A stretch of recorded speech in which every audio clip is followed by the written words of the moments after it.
মায়েদের চাওয়া পাওয়াটা বেশি থাকে।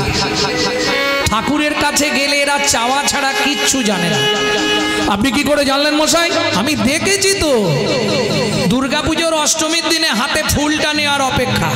আয়ুর দেহি যশা দেহি ভাগ্যাং ভগবতী দেহি মে পুত্রাং দেহি ধনং দেহি सर्वान् कामाक्ष देहि मे भगवती भयच्छेदे कात्यायनी च कामदे शंकरी कौशिकितं हे नारायणी नमस्तुते।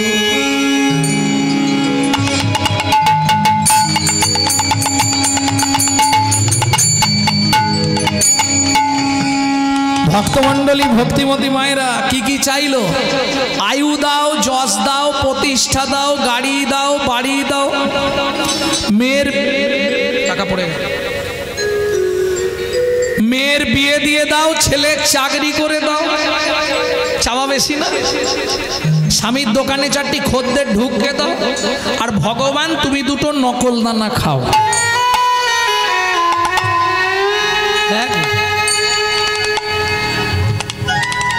कदिन आगे कलकाता एक भद्रलोकेर बाड़ीते गान हच्छिलो, बिराट कोटिपति लोक। ओ मा निजे थाकबे एसि लागानो मजा करा घरे। भालो करे शुनुन दादा, भद्रलोक आमाके खूब खातिर करेছে, टाकाও प्रचुर दिয়েছে, কিন্তু आदर करे गुछिয়ে খাইয়েছে, আবার তাকেই গালাগালি দিয়েছে, তাকেই গালাগালি দিয়েছে। শালা নিজে থাকবে এসি লাগানো মজা করা ঘরে, আর ভগবানকে রাখবে চিলে কোটার সাথে, বজ্জাঘাত করলে ঠাকুরের মাথায় পড়ুক নাকি? শোনো, দিয়ে ধন ভিড়ে মন কেড়ে নিতে কতক্ষণ, আজ যে রাজা কাল সে ফকির, বিধি হাসে অনুক্ষণ। বিধিকার কপালে কি লিখেছে যায় না রে বল, বিধিকার কপালে কি লিখেছে যায় না রে বলা, বিধিকার কপালে কি লিখেছে যায় না রে বলা। কারো ভাগ্যে অট্টালিকা, কারো ভাগ্যে অট্টালিকা, কারো গাছতলা, বিধিকার কপালে কি লিখেছ যায় না রে বলা। তাই হরি হরি কপালে কি লিখেছে যায় না রে বলা। যেমন কর্ম তেমন ফল, অগভীর তার ভূমিতল। কারো জীবন সুখে কাটে, কারো দু নয়নে, কারো দু নয়নে এবার কহর মুনির তো প্রণাম করা হয়ে গেছে, দেখছে সুজাতা তখনও মাথা কুড়ছে। সুজাতা কি এতক্ষণ ধরে বিড়বিড় করে কি বলছো ভগবানের কাছে? স্বামী, ভগবানকে বললাম, ভগবান আমাদের তো 23 বছর বিয়ে হয়েছে, যদি একটা সন্তান কৃপা করে দাও, তাহলে তো তোমার ওই নারায়ণ শিলার সেবাটা বর্তমান থাকবে, তাই না? বংশধর কেউ না থাকলে আর সেবা পূজা চলবে? ও তো বন্ধ হয়ে যাবে। ভুল করলে তুমি, ভুল করলে সুজাতা। কেন? নারায়ণ কাছে কেন, ভগবানের কাছে কোনোদিন চাইতে নেই। স্বামী, সন্তান চাইতে পারি না? না, তুমি জানো নারী জাতি কোন পাপ করলে জীবনে সন্তানের মা হতে পারে না? ও তত্ত্ব আর বলবো না, ইউটিউবে আছে, আপনারা শুনে নেবেন, ডিলাটা তাহলে দেরি হয়ে যাবে। স্বামী, তাহলে আমি যে চেয়ে ফেললাম কি হবে? কহর মুনি বলে, সুজাতা চিন্তা করো না, ভগবান যেটা ভালো বুঝবে সেটা করবে। তবে যদি ভগবানের কাছে চাইতে হয়, দুটো জিনিস চেয়েও, দুঃখ দিও নাহি দুঃখ, শক্তি দেহ সহিবারে, বদন দিও মনের মতো, তব শ্রীনাম গাহিবারে। কিন্তু আমি যে চাইলাম, ভগবান যা ভালো বুঝবে করবে, ভগবান ভালো বুঝে গেল। দেখিতে দেখিতে দিন কাটিতে লাগিল, দেখিতে দেখিতে দিন কাটিতে লাগিল। 3 মাস পরে মাতা গর্ভবতী হইল। 3 মাস পরে মাতা গর্ভবতী হল। বলি আনন্দ। ও মায়েরা, বিয়ের 23 বছর পর কোনো মা যদি গর্ভবতী হয় কি হবে? আনন্দের সীমা নাই রে। হরি হরি। মায়ের আনন্দের সীমা নাই রে। এতদিন পরে কৃপা হলো, আনন্দের সীমা নাই রে। এতদিন পরে কৃপা হলো, বলি প্রভুর কাছে কেঁদে কেঁদে। হরি এতদিন পরে কৃপা হলো, কাছে কেঁদে কেঁদে। এতদিন পরে কৃপা হলো, আনন্দের সীমা নাই রে।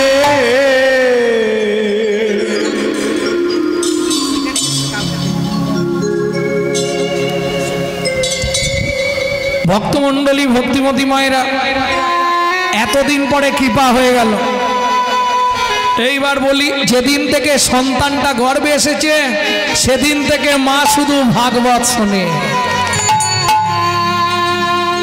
ভাগবত শ্রবণের কি ফলাফল সেটাই এবার শুনবে।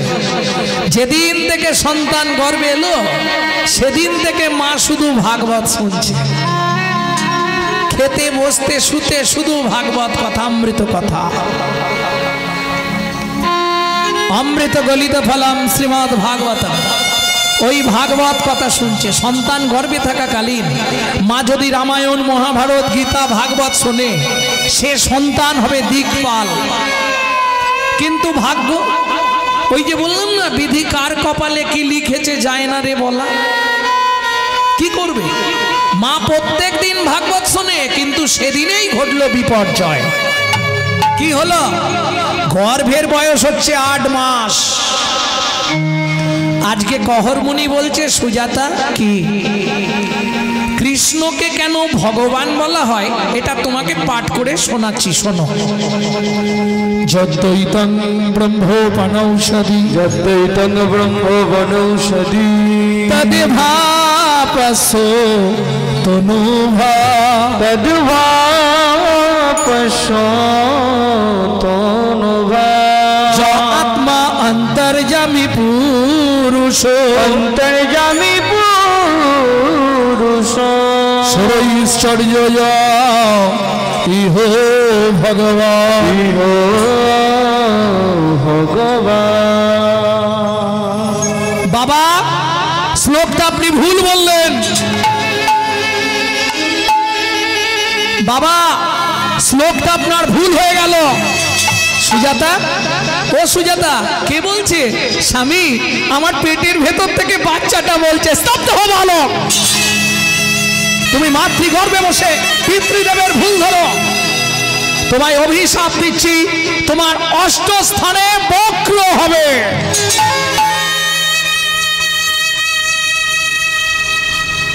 কেঁদে উঠল সুজাতা দেবী। স্বামী, তুমি কি করলে গো? এতদিন ধরে কেঁদে কেঁদে যদিও ভগবান অভাগিনীকে কৃপা করল, সামান্য অপরাধের জন্য তুমি তাকে অভিশপ্ত করে দিলে। কেঁদো না সুজাতা। বাবা মা রেগে গিয়ে অনেক কথা বলে, ওতে সন্তানের কোনো ক্ষতি হয় না গো। তুমি বৃথাই কষ্ট পাচ্ছ। আমি কি মন থেকে বলেছি? কহরমুনি বলছে, আমি কি মন থেকে বলেছি? কিন্তু সুজাতা দেবী তো প্রস্তুত ছিলেন না। এত বড় অভিশাপ, ভগবানের কাছে এত কেঁদে এত সেদে তবে কৃপা করলো,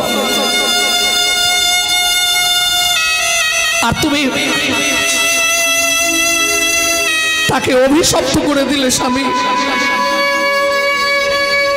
কহরমুনি বলে, আচ্ছা দেখতে থাকো, কিচ্ছু হবে না। আমি তো তোমাকে বলছি, তোমার অত চিন্তা করার দরকার নেই।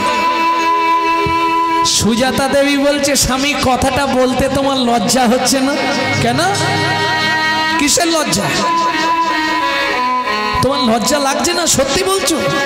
হ্যাঁ, কিসের লজ্জা? আজ 7 দিন উনুনে হাঁড়িটা বসেনে।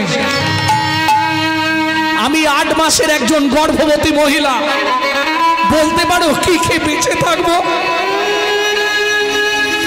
শরীরের যে বেহাল অবস্থা, হয়তো আজ না হয় কাল আমি মরে যাব, আমার গর্ভের সন্তান গর্ভতেই মারা যাবে। কি বলছো সুজাতা? अगर ना करे चाकरी, पंखी ना करे काम, 10 मालिक कहे सबको दाता, जय सिया राम। सर्प कारो चाकरी करे ना, पाखिरा कोनो कर्म करे ना, तादेर उदर पूरণের चिंता काउके करते হয় না। श्री भगवान सकलेर आहारेर चिंता करे, ताई तो तार नाम चिंतामणि, তাই তো তার নাম চিন্তামণি, ताई तो तार नाम चिंतामणि, তাই তো তার নাম চিন্তামণি, चिंतामणि।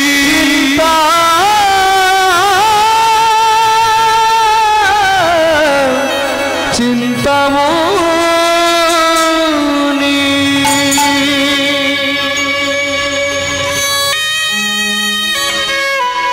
শাস্ত্রে বলে জীব দিয়েছেন যিনি,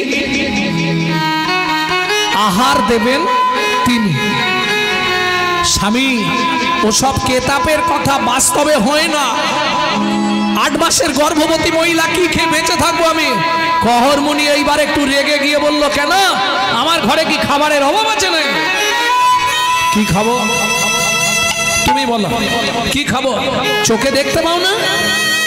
উঠানে তুলসী গাছ, ঘটে গঙ্গা জল, গঙ্গা জল আর তুলসী পাতা পেট ভরে খেয়ে নাও, পেট ভরে।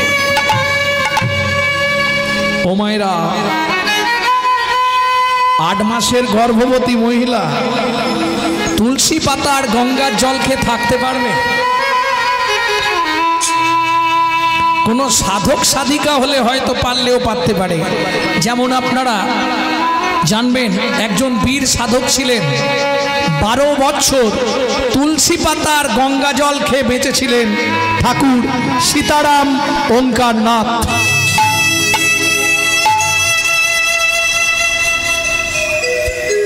কিন্তু মানুষের পক্ষে কি সম্ভব? স্বামী, এইভাবে আমি বাঁচবো না গো। ঠিক আছে, আগামীকাল সকালে প্রত্যুষে আমি মিথিলায় যাব, জনক রাজার দরবারে। খুব দয়ালু রাজা, কিছু আমাকে দেখলেই কিছু না কিছু দান দেবে। পরের দিন সকালবেলা স্নান করে, ও মায়েরা, স্নান করলেই তুলসীকে জল দিতে হয়, দেন তো? দুটো কথা শুধু মাথায় রাখবেন, কোনোদিন এক হাতে তুলসীকে জল দেবেন না, আর 2 হাতে ঘটি ধরেও জল দেবেন না, নিষিদ্ধ আছে। আর ভিজে কাপড়ে তুলসীর কাছে যাবেন না। তাহলে যখন জল দেবেন কিভাবে দেবেন? একটা হাত থাকবে 3টে আঙুল ধরা কোনোয়, কোনোয় দেখুন 3টে গর্ত আছে, মাঝখানে উঁচু। এই 3 দিকে 3টে গর্তে 3টে আঙুল দেবেন, মাঝখানে উঁচুটা রয়ে যাবে। এইখানটা ধরে তারপর জলটা ঢালবেন। কেন? এইটা বিধান আছে। এই জায়গাটিকে বলা হয় ত্রিবেণী সঙ্গম। কারণ আপনি যে তুলসীকে জল দিচ্ছেন, আপনার মৃত্যুর পর 4 জনকে সাক্ষী দিতে হবে, তবে আপনি গোলকে জায়গা পাবেন। 4 জন সাক্ষী লাগবে সেখানে। কে কে 4 জন সাক্ষী দেবে? ওপরে যিনি দেখছে সূর্যদেব 1, আর 3 জন এইখানে, এদেরকে জানিয়ে জল ঢালতে হবে। কে এই 3 জন?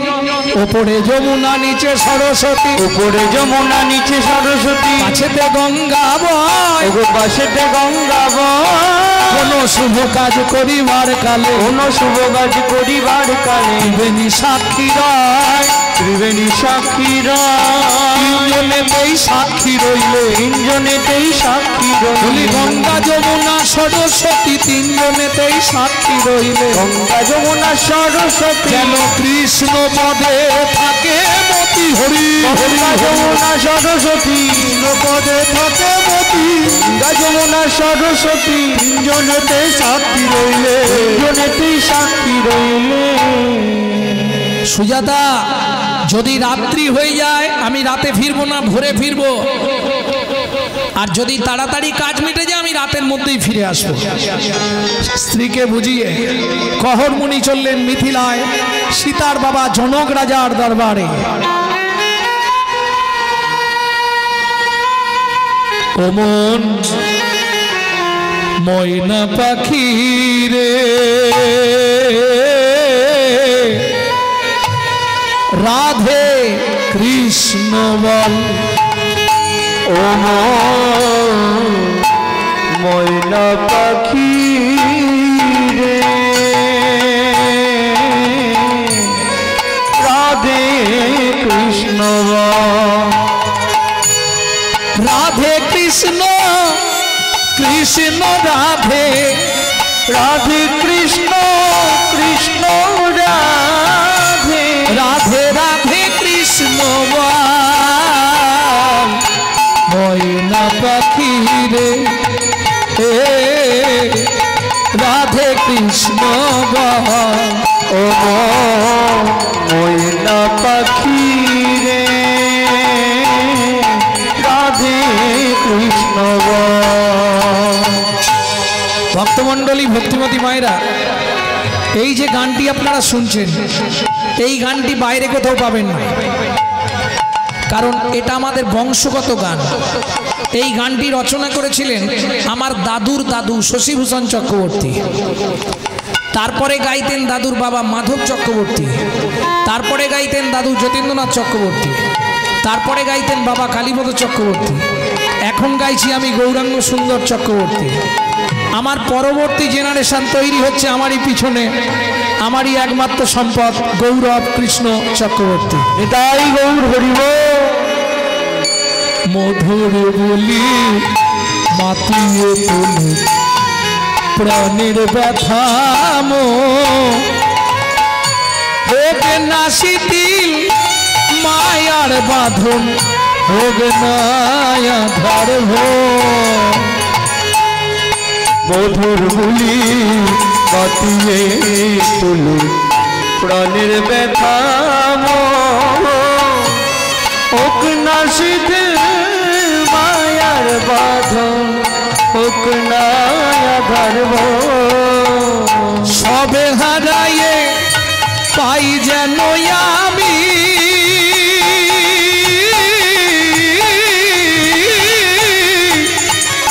রাধা কৃষ্ণের চরণ পাল রাধে কৃষ্ণ বল ও ময়না পাখি রে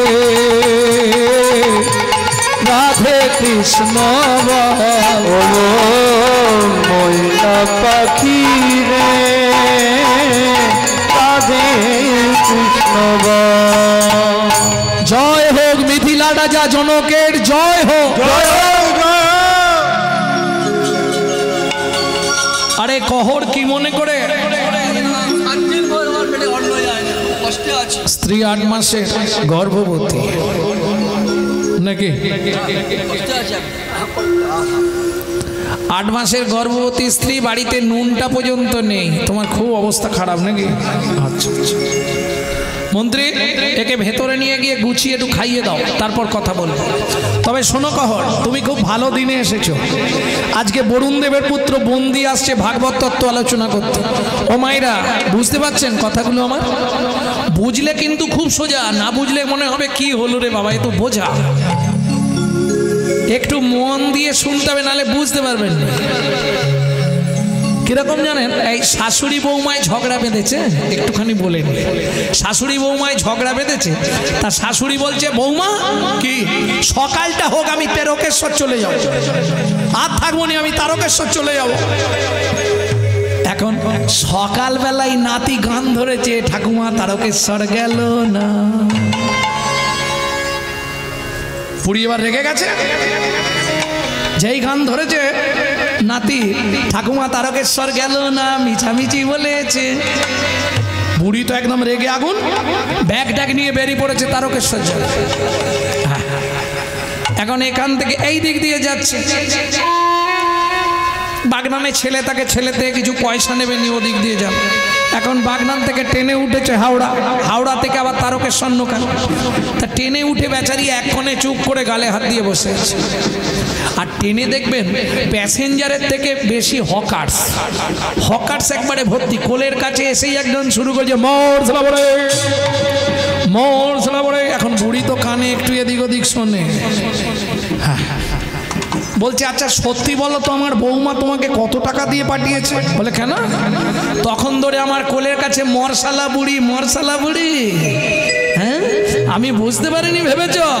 আরে না ঠাকুমা, আবার মিথ্যে কথা। তখন ধরে শুধু মরসালা বুড়ি। আরে ঠাকুমা আমি বেচছি মশলা মুড়ি। ও আচ্ছা আচ্ছা, একটু ঠিক করে বুঝিয়ে বলবে তো, তোমাদের বলা তো বোঝা যায় না।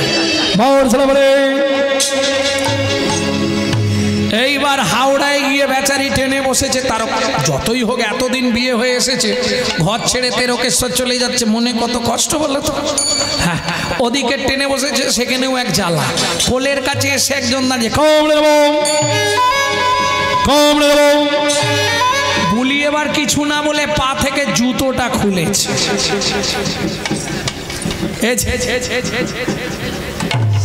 এই যে মুখের কাছে বলে যে কম রে বুড়ি বলছে জুতো দেখেছো?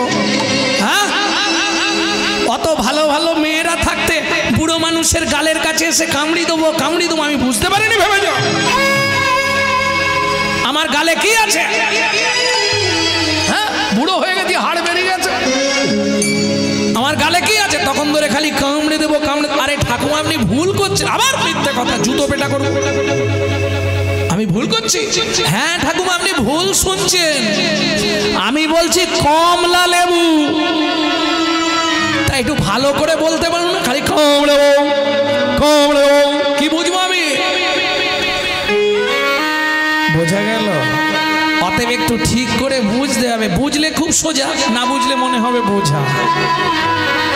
এই কহ, তুমি ভালো দিনে এসেছো। আজকে বরুণ দেবের পুত্র বন্দি আসছে আমার রাজ্যে ভাগবত তত্ত্ব আলোচনা করতে। এই ভাগবত তত্ত্ব আলোচনায় যে জিতবে তাকে 10,000 স্বর্ণ মুদ্রা দেওয়া হবে। এটা আমরা ঠিক করেছি। তবে যে হেরে যাবে তাকে ওই নদীর জলে ডুবিয়ে মেরে ফেলা হবে। প্রথমেরটা শুনে ইচ্ছা ছিল, দ্বিতীয়টা শুনে আর ইচ্ছা নেই। যদি মরে যাই আমার 8 মাসের গর্ভবতী বউকে খেয়ে দেখবে। বলছি মহারাজ, বলো, যদি আপনি কিছু দান দেন তো দেন, না হলে আমি চলে যাই। জনক রাজা বলে, কহ ত্রিভুবন স্বর্গমত্ত পাতালে তোমার মতো বীর পণ্ডিত আর কেউ নেই। তুমি যদি হার স্বীকার করো তাহলে আমার রাজ্যের কাছে লজ্জা পেতে হয়। তাছাড়া তোমাকে হারাবে ভাগবত তত্ত্বে এমন কারো যোগ্যতা আছে? কহর মুনিকে যেমন জনক রাজা বুঝিয়ে দিয়েছে, মুনির মনে খুব আনন্দ। তাহলে মহারাজ হয়েই যাক, দেখা যাক কি হয়। শুরু হলো ভাগবত তত্ত্ব আলোচনা। বারবার তিনবার বন্দি যে হারিল, বন্দি যে হারিল, চতুর্থবারে কহর মুনি হারিয়া যে গেল, হারিয়া যে গেল। এই কে আছিস? একে টানতে টানতে নিয়ে যা নদীর জলে। বলেছিলাম তখন, আমি মেরো না গো, আমার স্ত্রী গর্ভবতী, আমি মরে গেলে তাকে দেখার কেউ নেই। বন্দির চরণে ধরিয়া কাঁদিয়া কাঁদিয়া কহিছে কহর মুনি, বন্দির চরণে ধরিয়া কাঁদিয়া কাঁদিয়া কহিছে কহর মুনি, আমায় অনুমতি দাও বাসনা পুরাও, আমায় অনুমতি দাও বাসনা পুরাও, গৃহে ফিরে যাইয়া আমি দাঁড়ায়ে আছে, দাঁড়ায়ে আছে, নয়ন দিয়ে দাঁড়ায়ে আছে, পথে নয়ন দিয়ে দাঁড়ায়ে আছে। ভাগ্যবতী স্ত্রী সুজাতা আমার আশা পথ প্রাণে। হরি হরি ত্রিসুজাতা পথ প্রাণে চেয়ে, ভাগ্যবতী ত্রিসুজাতা নয়ন দিয়ে দাঁড়ায়ে আছে। আচ্ছা, প্রতিদিন তো ঘুমাচ্ছে বলো, আজকেও ঘুমাবার জন্য এত তাড়া? আরে কি ঠান্ডা! যখন সেদিন আসবে সেদিন ঠান্ডা গরম কিছু মানবে? ঘাড় ধরে টানতে টানতে নিয়ে যাবে। এখান থেকে তাড়াতাড়ি গেলে সেখানে যেতে দেরি হবে তো, এটা জেনে রেখো। যত করবি চালাকি, যাবার আগে বিছানায় ফেলে রগড়ে রগড়ে মারবো, তখন বুঝবি চালাকি। কারণ মাথায় রেখো, সকালে ঘুম ভাঙলে মাথায় নিয়ে নিও ক্যামেরা চলছে, তুমি যা করছো সব লেখা হচ্ছে। ছাড় কেউ পাবে না, ওরে রসনা পাপ কোনোদিন বাপকেও ছাড়ে না।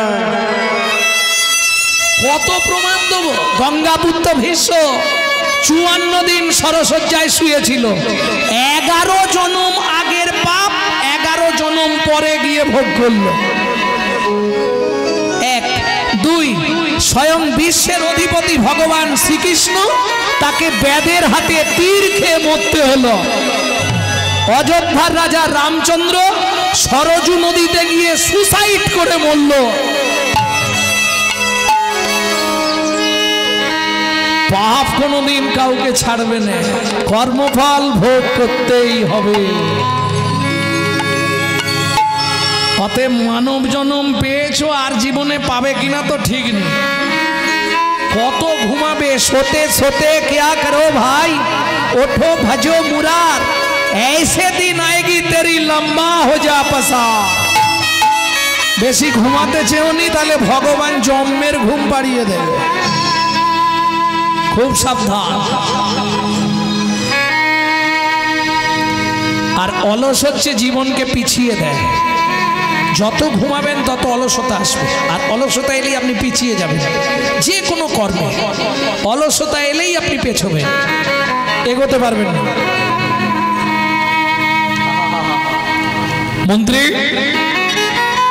ঘোড়ার গাড়ি ভর্তি করে চাল ডাল খাদ্যদ্রব্য অন্ন বস্ত্র কিছু টাকা নিয়ে গিয়ে কহরমুনি স্ত্রী সুজাতা দেবীকে দিয়েছো। ভক্তমণ্ডলী ভক্তিমতী মায়েরা এদিকে কহরমুনিকে ধরে টানতে টানতে নিয়ে গেল নদীর জলে। আমায় মেরো না, আমায় মেরো না, আমায় মেরো না সুজাতা।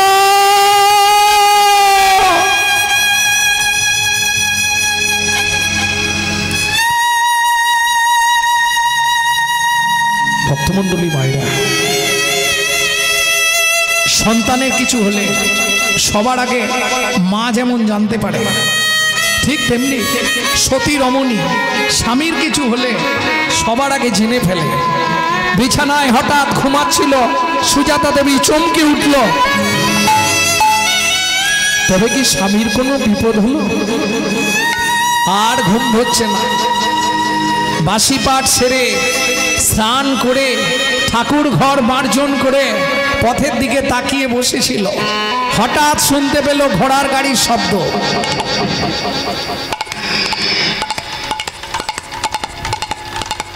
তবে কি ছুটে বেরিয়ে এসছে। কোথা থেকে আসছেন? দাঁড়াও মা, আমি মিথিলা থেকে আসছি। বলছি বলুন না, কালকে যে আমার স্বামী মিথিলায় গেছিল। বলছি মা আগে মালপত্র নামাই। না না, আগে বলুন আমার স্বামী কোথায়। শোনো মা, কালকে মিথিলায় ভাগবত তত্ত্ব আলোচনা ছিল।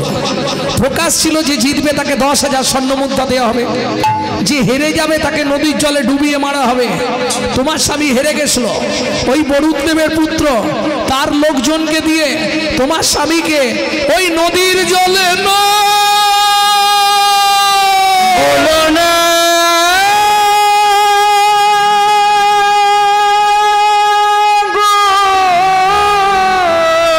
ছুটতে ছুটতে গিয়ে আছাড় খেয়ে পড়ল নারায়ণের সামনে।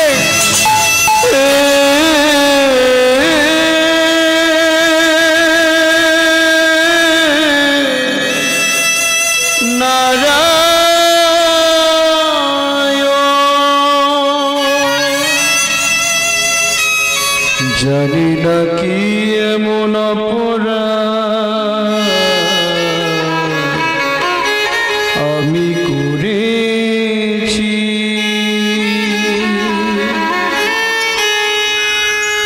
যার লাগি তুমি আমায় সাজা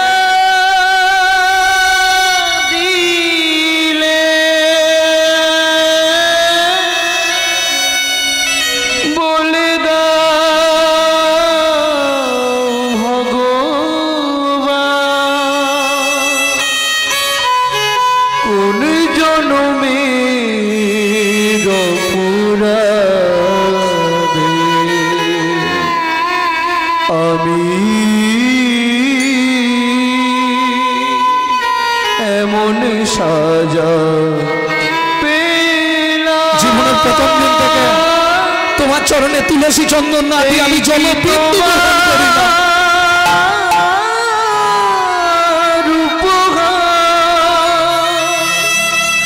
এই কি তোমার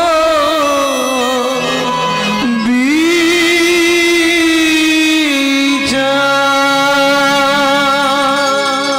ও বিধি রে,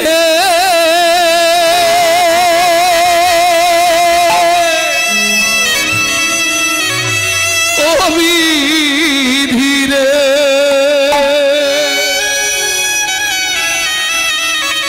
ওজন দাড়ির পাল্লা দুটো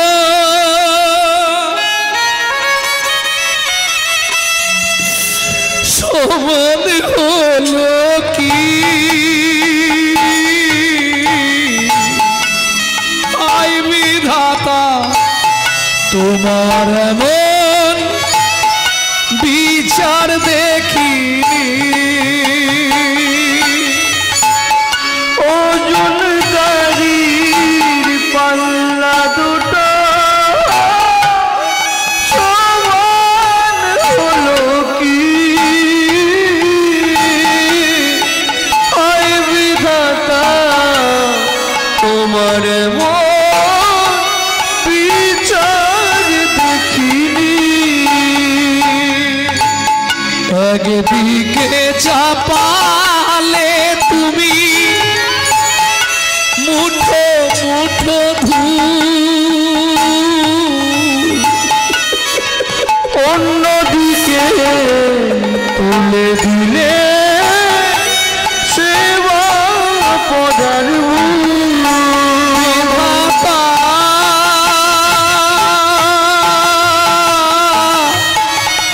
ও বিধাতা, এই কি বিচার বলো তোমার? তুমি পাষাণ, তুমি শিলাখণ্ড,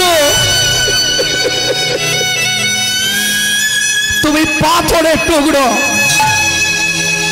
এও তোমায় বলে রাখছি, আজ থেকে আর তোমার সেবা পূজা আমি করব না। এতদিন ধরে তোমার সেবা পূজা করে তার বিনিময় তুমি আমার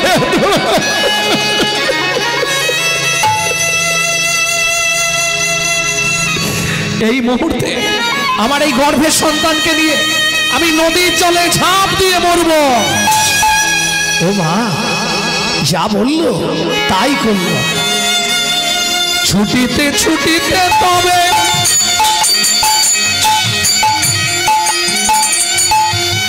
গঙ্গা তীরে আইলা, জলে ঝাঁপ দেবে বলে মনেতে ভাবিলা, জলে ঝাঁপ দেবে বলে মনেতে ভাবিলা।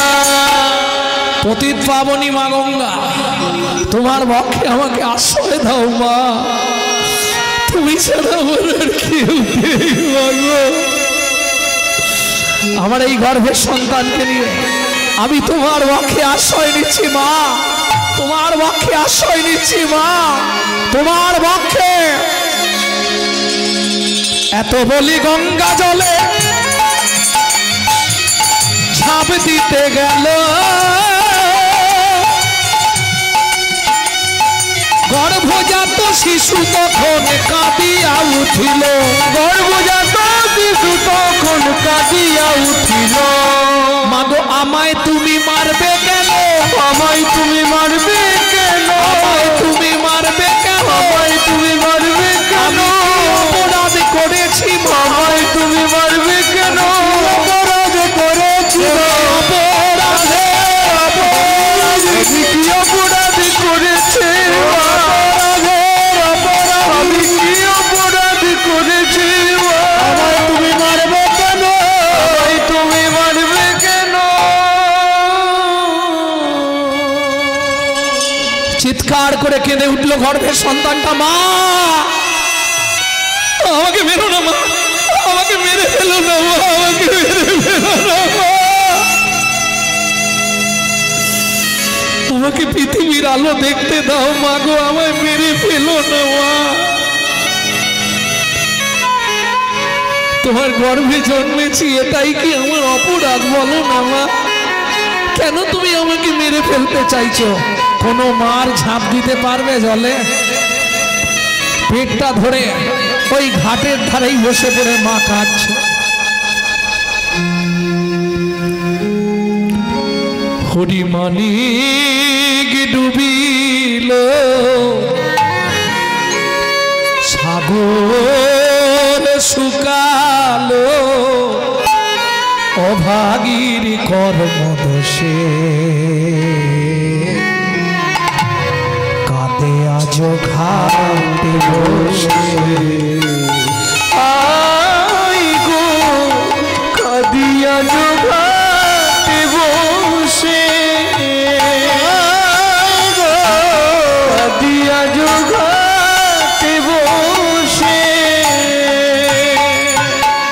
বিধাতার কলমে কি লিখেছে জানি না, কেন বিধি দিল মোরে এতে কো যাতনা। বিধাতার কলমে কি লিখেছে জানি না, কেন বিধি দিল মোরে এতে কো যাতনা। স্বামী কেড়ে নিলে কি সুখ তুমি পেলে, আমার স্বামী কেড়ে নিলে কি সুখ তুমি পেলে, আমারে করিলে দোষী কাঁদি আজ ঘাটে বসি। ভাই গো কাঁদিয়া ঘাটে বসি, কাঁদিয়া ঘাটে বসি।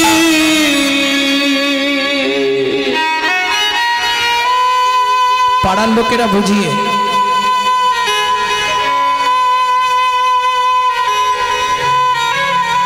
বাড়িতেই নিয়ে এলো। 2 মাস পরে মা শুভক্ষণে সুসন্তান প্রসব করলেন, কিন্তু পুত্র হেরি জগবাসীর আনন্দিত মন, পুত্র হেরি জননীর ঝরে নয়ন।